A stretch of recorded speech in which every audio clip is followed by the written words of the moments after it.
ವಾಮ ಮಾರ್ಗದಲ್ಲಿ ಜೆಡಿಎಸ್ನವರು ಅಧಿಕಾರ ಹಿಡಿದಿದ್ದಾರೆ ಅಂತ ಶಾಸಕರು ಆರೋಪ ಮಾಡಿದ್ದಾರೆ. ವಾಮ ಮಾರ್ಗ ಅಂದ್ರೆ ಅರ್ಥ ಏನು ಶಾಸಕರ ಪ್ರಕಾರ? ವಾಮ ಮಾರ್ಗ ಅಂದರೆ ಶಾಸಕರ ಪ್ರಕಾರ ಅರ್ಥ ಏನು? ಮೆಂಬರ್ಸ್ ಸಂಖ್ಯೆ ಇದ್ದಿದ್ದು ಎಲ್ಲಿ, ಯಾರ್ಯಾರಿಗೆ ಯಾವ್ಯಾವ ರೀತಿಯಲ್ಲಿ ಯಾವ್ಯಾವ ರೀತಿಯ ಆಮಿಷಗಳು ಒಟ್ಟಿದ್ರು, ಅಲ್ಲಿ ಸಭಾಂಗಣದಲ್ಲೂ ಸಹ ಕಣ್ಸನ್ನೆ ಕೈ ಸನ್ನೆ ಮಾಡ್ಕೊಂಡು ಹಣ ಲೆಕ್ಕಾಚಾರ ತೋರಿಸ್ತಾ ಇದ್ದಿಲ್ಲ ಬೆರಳಲ್ಲಿ. ಏನು ಸನ್ನೆ ಅದು? ಏನು ಮಾಡಿದ್ದವ್ರು ಕೂತ್ಕೊಂಡಲ್ಲಿ? ಇಲ್ಲಿ ಬಂದಂಥ ಸಂದರ್ಭದಲ್ಲಿ ಮೆಂಬರ್ಗಳು ಯಾವ ರೀತಿ ನಡ್ಕೊಂಡ್ರಿ ಇಲ್ಲಿ? ನಾನು ಬಹುಶಃ ನನ್ನ ಜೀವನದಲ್ಲಿ ಮೊದಲನೇ ಬಾರಿಗೆ ಸ್ಥಳೀಯ ಸಂಸ್ಥೆ ಚುನಾವಣೆಗಳಲ್ಲಿ ಅಧ್ಯಕ್ಷರು ಉಪಾಧ್ಯಕ್ಷ ಚುನಾವಣೆಗೆ ಮತ ಹಾಕ್ಲಿಕ್ಕೆ ಬಂದಂಥದ್ದು. ನಾನು ಈ ಕ್ಷಣದವರೆಗೆ ಯಾವುದೇ ಸ್ಥಳೀಯ ಸಂಸ್ಥೆಗಳ ಚುನಾವಣೆಗಳಲ್ಲಿ ಅಧ್ಯಕ್ಷರ ಉಪಾಧ್ಯಕ್ಷ ಚುನಾವಣೆಗೆ ಮತ ಹಾಕ್ಲಿಕ್ಕೆ ಹೋಗ್ತಿರಲಿಲ್ಲ. ಇಲ್ಲಿ ಕಳೆದ 20 ದಿನಗಳಿಂದ ಏನು ನಡೀತಾ ಇತ್ತು ಅದು ಗಮನಿಸಿ ಇವತ್ತು ನಾನು ಕೇಂದ್ರದಲ್ಲಿ ನನಗೆ ಕ್ಯಾಬಿನೆಟ್ ಮೀಟಿಂಗ್ ಇತ್ತು. ಪ್ರಧಾನಮಂತ್ರಿಗಳ ಕಚೇರಿಯಿಂದ ಅನುಮತಿಯನ್ನು ಪಡೆದು ಇವತ್ತಿಲ್ಲಿ ಉಳ್ಕೋಬೇಕಾಯ್ತು. ನಾನು ಭಾಳ ಕೆಲಸಗಳು ಸಹ ಇತ್ತು ನನಗೆ. ಆದರೆ ಕಳೆದ 20 ದಿನಗಳಿಂದ ಇಲ್ಲಿ ನಡೀತಾ ಇದ್ದಂಥ ರಾಜಕೀಯವನ್ನು ಗಮನಿಸಿದ್ದಂಥದ್ದು ಏನಿದೆ, ಇವತ್ತು ಆ ಹಿನ್ನೆಲೆಯಲ್ಲಿ ಪ್ರಥಮ ಬಾರಿಗೆ ಅಧ್ಯಕ್ಷ ಉಪಾಧ್ಯಕ್ಷ ಚುನಾವಣೆಯಲ್ಲಿ ಮತದಾನದಲ್ಲಿ ಭಾಗವಹಿಸಿದ್ದೇನೆ. ನಾನು ವಿಶೇಷವಾಗಿ ಅಧಿಕಾರಿಗಳಿಗೆ, ಅದರಲ್ಲೂ ವಿಶೇಷವಾಗಿ ಪೊಲೀಸ್ ಇಲಾಖೆ ಅಧಿಕಾರಿಗಳಿಗೂ ಸಹ ಅಭಿನಂದನೆ ಸಲ್ಲಿಸ್ತೀನಿ. ಯಾಕೆಂದರೆ ಕಾಂಗ್ರೆಸ್ನ ನಡವಳಿಕೆ ಚುನಾವಣೆಯಲ್ಲಿ ಸೋಲ್ತೀವಿ ಅಂತಕ್ಕಂಥ ಒಂದು ವಾತಾವರಣ ನಿರ್ಮಾಣ ಆದಾಗ ಕಾನೂನುಗಳನ್ನು ಹೇಳಿ ನಮಗೆ ರಕ್ಷಣೆ ಕೊಡಲಿಕ್ಕೆ ಸಾಧ್ಯ ಇಲ್ಲ, ಭಾಳ ದೊಡ್ಡ ಮಟ್ಟದಲ್ಲಿ ಏನೋ ಆಗಿಬಿಡುತ್ತೆ ಅಂಥೇಳಿ ಇಲಾಖಾ ಅಧಿಕಾರಿಗಳನ್ನು ದುರುಪಯೋಗಪಡಿಸಿ ಚುನಾವಣೆ ಮುಂದೂಡ್ತಕ್ಕಂಥಲ್ಲಿ ಎಕ್ಸ್ಪರ್ಟ್ಗಳವರು. ಇಂಥ ಸಂದರ್ಭದಲ್ಲೂ ಅಧಿಕಾರಿಗಳು ಅತ್ಯಂತ ಯಾವುದೇ ಸಮಸ್ಯೆ ಇಲ್ಲದೆ ಶಾಂತಿಯುತವಾಗಿ ಅವರಲ್ಲಿ ಸ್ವಲ್ಪ ಸಂಘರ್ಷಕ್ಕೆ ಎಡೆ ಮಾಡಿಕೊಡ್ಲಿಕ್ಕೆ ಅವಕಾಶ ಮಾಡಿದ್ರು.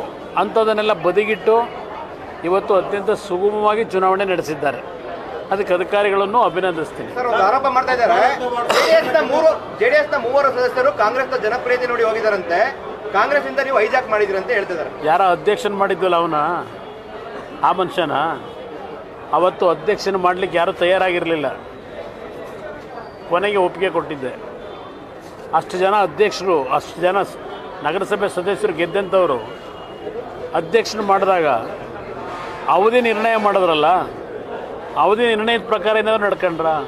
ಅದು ನಡ್ಕೊಳ್ಳಿಲ್ಲ. ಕಳೆದ ಲೋಕಸಭೆ ಚುನಾವಣೆಯಲ್ಲೂ ಯಾವ ರೀತಿ ನಡ್ಕೊಂಡಿದ್ದಾರೆ ಗೊತ್ತಿದೆ. ಅಲ್ಲಿಂದ ವ್ಯಾಪಾರ ಶುರು ಮಾಡಿದ್ರಲ್ಲ. ಆದ್ದರಿಂದ ಇಲ್ಲಿ ಅವರ ಏನು ದೊಡ್ಡ ಸಾಧನೆ, ಈ ಕಳೆದ 15 ತಿಂಗಳಲ್ಲಿ ದೊಡ್ಡ ಸಾಧನೆ ಮಾಡಿ ಅದನ್ನು ನೋಡಿ ಮೆಚ್ಕೊಂಡು ಹೋಗಿದ್ದಾರಲ್ವಾ ಅಲ್ವಾ? ನೀವು ಹೇಳೋದು ಅವರೆಲ್ಲ ಲೆಕ್ಕ ಅಲ್ಲಿ ಮತ್ತಾಗಿದೆ. ಇಲ್ಲಿ ಇನ್ನೂ ವ್ಯಾಪಾರ ನಡೆಸ್ತಾ ಇದ್ದಿಲ್ಲ. ಅದೇನೋ 100 ಕೋಟಿ ಆಫರ್ ಕೊಟ್ರಂತಲ್ಲ ಅವರಿಗೆ. ಇಲ್ಲೂ ನೋಡಿದೆ ಮೇಲ್ಗಡೆ ಕೂತ್ಕೊಂಡು ಕೈ ಬೆರಳಲ್ಲೇ ಸನ್ನೆ ಸನ್ನೆ ಲೆಕ್ಕಾಚಾರ ಬೆರಳಲ್ಲಿ ಕೇಳಬೇಕು ಅವ್ರನ್ನೇ. ಅದು ಯಾವ ಸ್ಟೈಲಪ್ಪ ಅದು ಅಂತ, ಸಿನಿಮಾ ಸ್ಟೈಲು ಯಾವ ಸ್ಟೈಲು ಅಂತ ಅವರೇ ಹೇಳ್ಬೇಕಪ್ಪ. ಅದು ಯಾವ್ದು ಹೇಳಿದ್ರು ಅನ್ನೋದು ಅವರೇ ಹೇಳ್ಬೇಕು. ಆ ಸನ್ನೆ ಏನು ಕೊಡ್ತಾ ಇದ್ರು, ಆ ಸನ್ನೆ ಏನು ಸನ್ನೆ ಅದರ ಅರ್ಥ ಅನ್ನೋದನ್ನ ಗೂಢಾರ್ಥ ಅವರೇ ಹೇಳಬೇಕು. ಯಾವ ಸದಸ್ಯರನ್ನ? ಮಹಾದೇವ್ ಇಲ್ಲೇ ಇದ್ದಾರಲ್ಲ, ಅವರೇನು ಅವರು ಪಕ್ಷದ ನಿಷ್ಠಾವಂತ ನಗರಸಭೆ ಸದಸ್ಯರು, ಪಕ್ಷದ ನಿಷ್ಠಾವಂತ ಸದಸ್ಯರು. ಇವತ್ತು ವೈಸ್ ಪ್ರೆಸಿಡೆಂಟ್ ಚುನಾವಣೆಗೂ ಅವರೇ ಸಹ ಮುಕ್ತವಾಗಿ ನನಗೆ ಪಕ್ಷ ಮುಖ್ಯ, ಇವತ್ತು 2 ಸ್ಥಾನ ನಾವು ಗೆಲ್ಲೇಬೇಕು ಅಂತೇಳಿ ಇವತ್ತು ಅವರ ನಿರ್ಣಯ ಇದೆಯಲ್ಲ, ನಾನು ಎಂದೂ ಮರೀಲಿಕ್ಕಾಗೋದಿಲ್ಲ. ಅವ್ರ ಮೇಲೆ ಏನೇನು ಒತ್ತಡ ಇತ್ತು ಅನ್ನೋದು ಗೊತ್ತು ನನಗೆ. ಈಗ ಇವ್ರು ಹೇಳ್ತಕ್ಕಂಥದ್ದು ಅವ್ರ ಕುಟುಂಬದ ಸದಸ್ಯರುಗಳನ್ನು ಮಾತಾಡಿಸ್ಲಿಕ್ಕೆ ಬಿಡಲಿಲ್ಲ ಅಂತ ಏನು ಹೇಳ್ತಾರೆ. ನೀವು ಕುಟುಂಬದ ಸದಸ್ಯರನ್ನು ಬ್ಲ್ಯಾಕ್ ಮೇಲ್ ಮಾಡ್ಕೊಂಡು ಮೆಂಬರ್ಗಳನ್ನು ಏನಾದರೂ ಮಾಡಿ ವಶಪಡಿಸ್ಕೋಬೇಕು ಅಂತ ಹೊರಟಿದ್ರು. ಇನ್ಯಾವ ಕಾರಣಕ್ಕೆ ಕುಟುಂಬದ ಸದಸ್ಯರನ್ನ ಹಿಡ್ಕೊಂಡಿದ್ದೀರಿ? ಹೋಗಿ ಮಾದೇವಣ್ಣ ಇಲ್ಲೇ ಇಲ್ವಾ? ಅವ್ರಿಗಿವತ್ತು ಭಾಳ ಜನ ನಗರಸಭಾ ಉಪಾಧ್ಯಕ್ಷರಾಗಿ ಮಾಡಬೇಕು ಅನ್ನೋದು ಭಾಳ ಜನದ ಅಭಿಪ್ರಾಯ ಇತ್ತು. ಸ್ವಲ್ಪ ಸಣ್ಣ ಪುಟ್ಟ ಒಂದು ಸಮಸ್ಯೆಗಳಿಗೆ ನನಗೆ ಅದರ ಅವಶ್ಯಕತೆ ಇಲ್ಲ, ನಾನು ಪಕ್ಷದ ನಿಷ್ಠಾವಂತ, ನೀವತ್ತು ಮತ ಹಾಕ್ಲಿಕ್ಕೆ ನೀವು ಸಹ ಬಂದಿದ್ದೀರಿ, ಸಮಸ್ಯೆಗಳಾಗಬಾರ್ದು ಅಂತಕ್ಕಂಥ ತೀರ್ಮಾನವನ್ನು ಅವರೇ ಘೋಷಣೆ ಮಾಡಿದಂಥದ್ದು ಇವತ್ತು. ಅದರಿಂದ ಇಲ್ಲಿ ಯಾರನ್ನು ಭಯ ಬೀಳಿಸ್ತಕ್ಕಂಥದ್ದು, ಏನೋ ಯಾರನ್ನೋ ಹೈಜಾಕ್ ಮಾಡ್ಕೊಂಡು ಕರ್ಕೊಂಡು ಓಟ್ ಹಾಕ್ಸ್ತಕ್ಕಂಥ ಕೆಲಸ ಆಗಲಿಲ್ಲ. ಅವ್ರು ಮಾಡಬಾರ್ದು ಅಂತಲೇ ನಾನಿವತ್ತು ಬಂದಂಥದ್ದು ಇವತ್ತಿನ ಈ ಒಂದು ಮತದಾನ ಭಾಗವಹಿಸ. ಯಾರಿಗೆ ಕೊಟ್ಟವ್ರೆ? ನಾನೀಗ ಅವ್ರ ಮನೆಗೆ ಹೋಗ್ತಾ ಇದ್ದೀನಿ. ಅವ್ರ ಮಗನೂ ಪಕ್ಷಕ್ಕೆ ನಿಷ್ಠೆಯಿಂದ ಕೆಲಸ ಮಾಡಿರೋರು. ಈಗ ನಾನೇ ಅವ್ರ ಮನೆಗೆ ಹೋಗ್ತಾ ಇದ್ದೀನಿ. ಅವರ ಇವತ್ತು ತೋರಿಸಿದಂಥ ಒಂದು ಪಕ್ಷದ ನಿಷ್ಠೆ ಇದೆಯಲ್ಲ, ನಾನು ಒಂದು ಮಾತು ಹೇಳಿದೆ, ಚುನಾವಣೆ ಮತದಾನ ಆದಮೇಲೆ ನಾನು ಇವತ್ತು ನಿಮ್ಮ ಮನೆಗೆ ಬಂದು ನಿಮಗೆ ನಿಮ್ಮ ಕುಟುಂಬಕ್ಕೊಂದು ಥ್ಯಾಂಕ್ಸ್ ಹೇಳಬೇಕು ಅಂತಲೇ ನಾನೇ ಈಗ ಅವ್ರ ಮನೆಗೆ ಹೋಗ್ತಾ ಇದ್ದೀನಿ.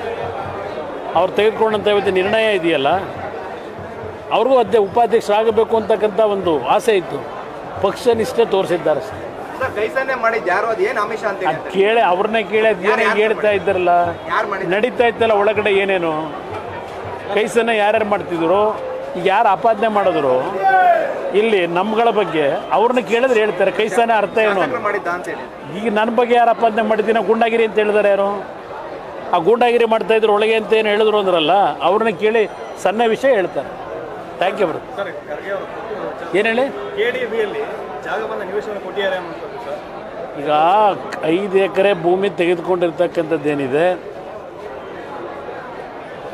ಹಲವಾರು ಜನಕ್ಕೆ ಕೊಟ್ಟಿದ್ದಾರೆ. ಈಗ ಉದಾಹರಣೆಗೆ ಸರ್ಕಾರಿ ಜಾಗನೇ ಅಲ್ಲೆಲ್ಲೋ ಕಲಬುರಗಿಲಿ 3.5 ಎಕರೆ ಯಾವುದೋ ಒಂದು ಸಮಾಜಕ್ಕೆ ಕೊಟ್ಟಿಲ್ವಾ? ಬೇಕಾದಷ್ಟಂಥ ಪ್ರಕರಣಗಳು ನಡೆದಿದ್ದಾವೆ. ಇಲ್ಲಿ ಈ ವಿಷಯದಲ್ಲಿ ನಾನು ಹೇಳ್ತಕ್ಕಂಥದ್ದು, ಆದರೆ ಖರ್ಗೆ ಅವರು ನಾಡಿಗೆಲ್ಲ ಬುದ್ಧಿ ಹೇಳೋರು, ಉಪದೇಶ ಮಾಡ್ತಕ್ಕಂಥ ಯುವಕ ಇವತ್ತು ಯಾವ ಆಧಾರದ ಮೇಲೆ ತಗೊಂಡಿದ್ದಾರೆ, ಯಾವುದಕ್ಕೆ ತಗೊಂಡಿದ್ದಾರೆ? ದೇಶಕ್ಕೆ ಬುದ್ಧಿ ಹೇಳ್ತಾರೆ, ನಮಗೆಲ್ಲ ಬುದ್ಧಿ ಹೇಳೋ ಮನುಷ್ಯ ಇದರ ಅವಶ್ಯಕತೆ ಇದೆ. ದುಡ್ಡು ಕೊಟ್ಟು ಕೊಂಡ್ಕೊಳ್ಳಿಕ್ಕೆ ಆಗ್ತಿರಲಿಲ್ವಾ? ಖಾಸಗಿ ಜಮೀನು ಇರಲಿಲ್ವಾ? ಅಲ್ಲೇ ಹೋಗಿ ಯಾತಿಗೆ ಅಲ್ಲೇ ಜಾಗದಲ್ಲಿ KDP ಜಾಗನೇ ಯಾಕೆ ಪಡಿಬೇಕಾಗಿತ್ತು? ಅಧಿಕಾರ ದುರುಪಯೋಗ ಅಲ್ವಾ ಅದು? ಸರ್ಕಾರದಲ್ಲಿ ಮಂತ್ರಿಗಳಾಗಿ ಅವರ ಕುಟುಂಬದ ಹೆಸರಿಗೆ ತಗೊಳ್ಳೋದು 5 ಎಕರೆನ ಅಪರಾಧ ಅಲ್ವಾ ಅದು? ಉತ್ತರ ದೇಶಕ್ಕೆ ಬುದ್ಧಿ ಹೇಳೋರು ಅವ್ರು ಹೇಳ್ಬೇಕೀಗ. ಸರ್, ಮೊನ್ನೆ ತಾವು ಬಂದಾಗ ದಿಶಾ ಸಭೆ ನಂತರ ಹೇಳಿದ್ರಿ ಸರ್, ಒಂದೊಂದೇ ಬರುತ್ತೆ ಅಂತ. ಈಗ ಒಂದು ಬಂತು ಸರ್, ಮತ್ತೆ ಬರ್ತವಾ ಸರ್? ಬೇಕಾದಷ್ಟು ವಿಷಯಗಳಿದೆ, ಚರ್ಚೆ ಮಾಡಿ. ಬೇಕಾದಷ್ಟು ವಿಷಯ. 31ಕ್ಕೆ ರಾಜಭವನ ಸಭೆ ಇಟ್ಕೊಂಡಿದ್ದಾರೆ. ಭಾಳ ಸಂತೋಷ. ರಾಜಭವನದ ಜೊತೆಗೆ ರಾಷ್ಟ್ರಪತಿ ಭವನಕ್ಕೂ ಹೋಗಲಿ, ಅಲ್ಲಿಂದ ಸೋನಿಯಾ ಗಾಂಧಿ ರಾಹುಲ್ ಗಾಂಧಿ ಮನೆ ಎದುರಿಗೂ ಹೋಗಲಿ. ನಾನೇನು ಇದರಲ್ಲಿ ಯಾವುದೇ ರೀತಿಯಲ್ಲಿ ಇದ್ರ ಬಗ್ಗೆ ಟೀಕೆ ಇಲ್ಲ. ನಾನೀಗಾಗಲೇ ಮಾಧ್ಯಮದ ಸ್ನೇಹಿತರ ಮುಂದೆನೇ ಹೇಳಿದ್ದೇನೆ, ನಂದು ಯಾವುದೋ ಹಿಡ್ಕೊಂಡು ಸತ್ತಿರ ಇಶ್ಯೂ ಏನೋ ಮಾಡಿಬಿಡ್ತೀವಿ, ಕುಮಾರಸ್ವಾಮಿ ಮಹಾನ್ ಅಪರಾಧ ಮಾಡಿದ್ದಾನೆ ಅಂತಾರಲ್ಲ, ನಾನೇ ಕೈ ಜೋಡಿಸಿ ಮನವಿ ಮಾಡ್ತೀನಿ. ಅದು ಏನೇನು ಅನುಮತಿ ಬೇಕು ತಗೊಂಬಿಟ್ಟು ಅದು ಏನು ತನಿಖೆ ಇನ್ನೂ ಏನೇನು ಮಾಡ್ಬೇಕು ಮಾಡ್ಕೊಳ್ಳಿ. ಯಾರು? ಅಯ್ಯೋ, ಈಗ ಅದರ ಬಗ್ಗೆ ಚರ್ಚೆ ಮಾಡೋದಕ್ಕೆ ಭಾಳ ಇಶ್ಯೂ ಇದೆ. ಪಾಪ ನಮ್ಮನ್ನು ಕೆದಕಿದ್ದಾರೆ. ಅದೇನೇನೇ ಹೇಳಿದ್ದಲ್ಲ, ಅಸಲಿ ನಕಲಿ ಪ್ರಕರಣಗಳನ್ನು ಎಷ್ಟು ಬೇಕು ಪ್ರಕರಣ, ಅಧಿಕಾರ ದುರುಪಯೋಗ ಪಡಿಸ್ಕೊಂಡು ಸತ್ತವ್ರ ಹೆಸರಿನಲ್ಲೆಲ್ಲ ಭೂಮಿ ಖರೀದಿ ಮಾಡ್ಕೊಂಡು ಡಿನೋಟಿಫಿಕೇಷನ್ ಮಾಡ್ಕೊಂಡು ಜೀವನ ಮಾಡೋರು ಇವರು. ಕುಮಾರಸ್ವಾಮಿ ಬಗ್ಗೆ ಮಾತಾಡೋದು ನೈತಿಕತೆ ಇಟ್ಕೊಂಡಿದ್ದಾರೆ. ಏನೇನು ಮಾಡಿದ್ದಾರೆ? ಮುಖ್ಯಮಂತ್ರಿಗಳ ಹ್ಯಾಂಡ್ ಇದರಲ್ಲಿ ಎಂಥದ್ದು ನಿಮ್ಮ ಲೆಟ್ರ್ ಪ್ಯಾಡಲ್ಲಿ ಸ್ವಂತಕ್ಕೆ ಯಾವ್ಯಾವ ಥರ ದುರುಪಯೋಗ ಪಡಿಸ್ಕೊಂಡವ್ರು ಎಷ್ಟು ಬೇಕು ನಿಮಗೆ ಮಾಹಿತಿ ಇದೆಲ್ಲ ಕೊಡೋಣಂತೆ. ಎಲ್ಲಿ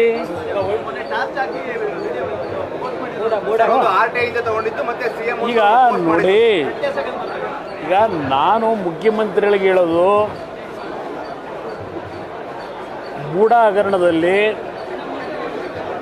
ಆಗಿರ್ತಕ್ಕಂಥ ಬೆಳವಣಿಗೆ ಇದೆಯಲ್ಲ, ನೀವು ಟಾರ್ಚ್ ಹಾಕಿ ನೋಡಿದ್ರು ಅಷ್ಟೇ, ಟಾರ್ಚ್ ಹಾಕೊಂಡು ನೋಡದೇ ಇದ್ದರೂ ಅಷ್ಟೇ, ಹಾಕೊಳ್ಳದೇನೆ ಆ ಪ್ರಕರಣದಲ್ಲಿ ಸರ್ಕಾರಿ ಭೂಮಿ ಅದು ನನ್ನ ಮೇಲೇನ ಭಾಳ ಲಘುವಾಗಿ ಮಾತನಾಡಿದ್ದಾರೆ ನೋಡಿದೆ. ಸರ್ಕಾರಿ ಭೂಮಿ ಅದು ಆನ್ ರೆಕಾರ್ಡು.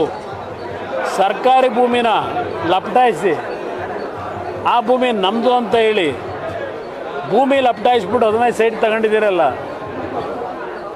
ಇದಕ್ಕೇನು ಹೇಳಬೇಕು? ಅದಕ್ಕೆ ಉತ್ತರ ಕೊಡಿ. ನಾನು ಮೊದಲಿಂದ ಹೇಳ್ತಾ ಇದ್ದೇನೆ, 15 ಸೈಟ್ ಅಲ್ಲ, 20 ಸೈಟ್ ತಗೊಳ್ಳಿ, 40 ಸೈಟ್ ತಗೊಳ್ಳಿ.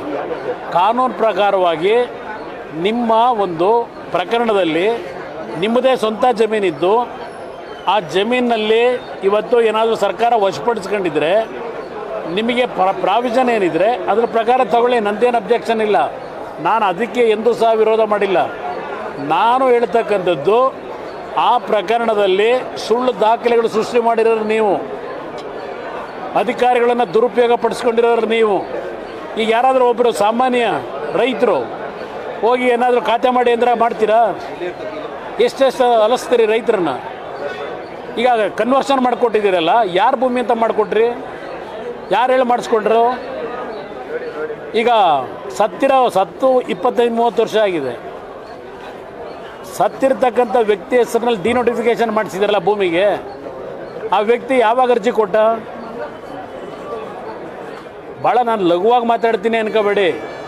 ಅದು ಹೇಳಬೇಕು ಅಂದರೆ ತಮಾಷೆಯಾಗಿ ಹೇಳಬೇಕು ಅಂದರೆ, ಬಟ್ ಅದನ್ನು ವೈಯಕ್ತಿಕವಾಗಿ ಚರ್ಚೆ ಮಾಡೋದು ಬೇಡ. ಇಲ್ಲಿ ಅವನು ಯಾರೋ ನಿಂಗ ಸತ್ತಿರೋದು 20 ವರ್ಷ ಆಗಿದೆ, ಅವನ ಹೆಸರಿನಲ್ಲಿ ಡಿನೋಟಿಫಿಕೇಶನ್ ಮಾಡೋದೆಲ್ಲ ಯಾರು ಮಾಡಿಸಿದವರು? ಇನ್ನೊಬ್ಬ ಮಗ ಇದ್ದಲ್ಲ ಹಿಂದೆ ಆ್ಯಕ್ಟಿವಿಟೀಸ್ನಲ್ಲಿ, ಅವ್ರು ಮಾಡಿಸಿದ್ದ? ಯಾರದ್ರಲ್ಲಿ ಪಾತ್ರ?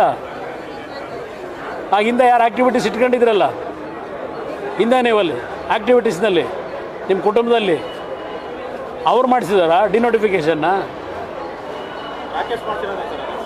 ಬೇಡ ಚರ್ಚೆ ಬೇಡ.